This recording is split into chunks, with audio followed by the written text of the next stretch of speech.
जय माता दी दोस्तों, मैं अपने YouTube चैनल पर आपका स्वागत करती हूँ। आशा करती हूँ कि आप सब स्वस्थ होंगे। जो मेरे दोस्त मेरे चैनल पर पहली बार आए हैं उन सबसे मैं हाथ जोड़कर विनती करती हूँ कि मेरे चैनल को सब्सक्राइब अवश्य करें। तो चलिए शुरू करते हैं। आज मैं आपके सामने शेयर करती हूँ कि माता रानी के घर पर आप कैसे स्थापना करें, कैसे कलश स्थापना करें और कैसे पूजा करें। सबसे पहले जहाँ आपको पूजा करनी है उस स्थान पर आप गंगा जल से पवित्र कर लें। एक कलश में जल लें और उसमें थोड़ा सा गंगा जल डालें और एक लाल फूल लेकर उससे पूजा के स्थान पर जल का छिड़काव करें। जब भी आप पूजा करते हैं तो पूर्व दिशा की ओर आपका मुख होना चाहिए। अब पूजा के स्थान पर एक स्वास्तिक बनाएं। चौक पूरते समय अन्न का आटा लेना चाहिए। गेहूं या चावल का आटा चौक पर थोड़ी सी रोली डालें, वह बहुत शुभ होती है। अब चौक पर एक चौकी या लकड़ी का पटरा रखें, उस पर एक साफ कपड़ा रखें। कपड़ा रखने से पहले चौकी पर रोली का तिलक लगाएं और चौकी को पवित्र करें और लाल कपड़ा बिछाएं। सबसे पहले हम गणपति जी को सिंहासन देंगे। सबसे पहले हम थोड़े से चावल अक्षत रखकर गणपति जी को स्थान देंगे और उसके बाद माता रानी जी को स्थान देंगे। माता रानी जी को स्नान कराकर उनका श्रृंगार करेंगे और फिर स्थान देंगे। अब ये सब करने के बाद हम कलश की स्थापना करेंगे, क्योंकि सबसे पहले तो पूजा कलश की होती है, दीपक की होती है और फिर हमारे गणपति जी की होती है और फिर उसके बाद माता जी की होती है। तो चलिए हम कलश की स्थापना की तैयारी करें। सबसे पहले हम एक कलश लेंगे। आप चाहे तो पीतल का, मिट्टी का या फिर तांबे का कलश भी प्रयोग कर सकते हैं, पर स्टील का प्रयोग ना करें। स्टील का प्रयोग निषेध माना जाता है, क्योंकि स्टील लोहे का होता है। बड़ा या छोटा आप अपने हिसाब से कलश ले सकते हैं। कलश को हम जल से भर लेंगे, उसमें थोड़ा सा गंगा जल डालेंगे।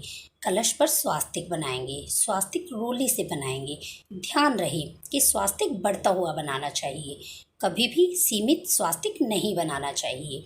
कलश पर मोली अवश्य बांधें। अगर आपके कलश पर पहले से मोली बंधी हुई है तो उसे खोलकर नई मोली बांधें। इसके बाद आम या अशोक के पत्ते लें, उन्हें अच्छे से धोकर साफ कर लें। पत्ते कटे हुए नहीं होने चाहिए। पत्तों की संख्या 5, 7 या 11 होनी चाहिए। पत्तों पर छोटी छोटी बिंदियाँ बना ले रोली से। अब पत्तों को कलश पर स्थापित करें। कलश को जल से कंठ तक अवश्य भरें, आधा बिल्कुल भी खाली नहीं छोड़ना चाहिए। अब कलश पर थोड़ी सी रोली और हल्दी डालें। अब एक सुपारी कलश के अंदर डालें, एक हल्दी की गांठ और 1 रुपये का सिक्का डालें। अगर आप चाहें तो चांदी का सिक्का भी डाल सकते हैं। अब इसमें थोड़ी दूब डालें, एक फूल डालें। फूल लाल रंग का हो तो बहुत अच्छा है, क्योंकि कलश पर सभी देवी देवताओं का पूजन होता है। उसके बाद थोड़े चावल डालें और बस आम और अशोक के पत्ते लगा दें। पत्तों की संख्या याद रखें, 5, 7 या 11 होनी चाहिए। और ध्यान रखें कि सिक्का अवश्य डालें ताकि आपका घर धन धान से भरा रहे। अब कलश पर नारियल स्थापित करें। नारियल पर कलावा अवश्य बांधें और उस पर लाल कपड़ा या चुन्नी अवश्य बांधें। एक बात और ध्यान रखें दोस्तों, कलश पर नारियल का मुंह पूजा करने वाले के सामने होना चाहिए। जहाँ से नारियल पेड़ से जुड़ा होता है वह हिस्सा पूजा करने वाले के सामने होना चाहिए। कलश हमेशा चौकी के दाहिनी साइड रखना चाहिए और कभी भी कलश को खाली नहीं रखना चाहिए। कलश के नीचे चावल रखकर उस पर कलश रखना चाहिए और माता रानी के बाईं साइड दिया रखा जाता है और दिया प्रज्वलित करें। दिया हमेशा 5 मुखा लगाना चाहिए। 5 बाती को इकट्ठा कर दिया जाए और प्रज्वलित करें। सबसे पहले गणपति जी को टीका लगाएं, उसके बाद माता रानी जी को टीका लगाएं। अब दीपक को और कलश को टीका लगाएं। अब गणपति जी को वस्त्र अर्पित करें। वस्त्र के रूप में आप छोटा सा कलावे का हिस्सा तोड़ लें और गणपति जी को चढ़ा दें और इसी प्रकार माता रानी को भी वस्त्र अर्पित करें और अब दीपक को भी कलावा अर्पित करें, क्योंकि वे अग्निदेव होते हैं। अब धूप दान करें, धूप लगाएं और पुष्प चढ़ाएं। लाल रंग के पुष्प माता रानी को सर्वप्रिय होते हैं, तो लाल पुष्प चढ़ाएं। अब 5 फल चढ़ाएं, परंतु याद रखें कि केले हमेशा गुच्छे में चढ़ाएं, कभी भी एक केला नहीं चढ़ाया जाता। अब प्रसाद चढ़ाएं, श्रृंगार चढ़ाएं और दक्षिणा चढ़ाएं। दक्षिणा जरूर चढ़ाएं और दक्षिणा और श्रृंगार का सामान पूजा के बाद यानी नवरात्रों के बाद आप सुहागन स्त्री को दे सकते हैं। प्रसाद के साथ जल भी अवश्य रखें।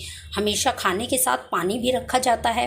प्रसाद में तुलसी के पत्ते रखें, क्योंकि बिना तुलसी भोजन अधूरा माना जाता है, भगवान उसे स्वीकार नहीं करते। और जब भी आप पूजा करें तो पूरी श्रद्धा और भाव के साथ करें, क्योंकि भगवान भाव के भूखे होते हैं। आप भाव से पूजा करेंगे तो भगवान आपकी अवश्य सुनेंगे। प्रसाद में आप कुछ मीठा लें, लड्डू या सूखे मेवे भी ले सकते हैं। अब गणपति जी को प्रसाद का भोग लगाएं, फिर माता रानी जी को लगाएं और अंत में दीपक को प्रसाद का भोग लगाएं और हाथ जोड़कर पूरी श्रद्धा भाव से कहें, हे भगवान, आप हमारी पूजा को स्वीकार कीजिए। हवन जरूर करना चाहिए, तो चलिए हवन की विधि की बात कर लेते हैं। हवन कुंड रखने की जगह पर रोली का टीका लगाएं और हवन कुंड रखें। हवन कुंड के चारों तरफ जल का छिड़काव करें। अब हवन कुंड के चारों कोनों पर रोली लगाकर पूजें उसे। पहले हवन कुंड में 5 बार घी डालें।